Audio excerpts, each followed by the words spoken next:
జన్మ స్థలము పాకాయి గాని పరలోక సౌధమే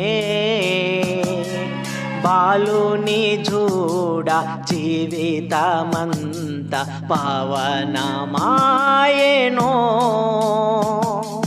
ప్రభుపాద పూజ దీవెన కాగా ప్రసరించే పుణ్యము బ్రతుకే మందిరమాయే అర్పణలే సిరులాయే ఫలించే ప్రార్థనా అందాల తార అరుదించి నాకై అంబర వీధిలో అవతారమూర్తి యేసయ్య కీర్తి అవని చాటుచున్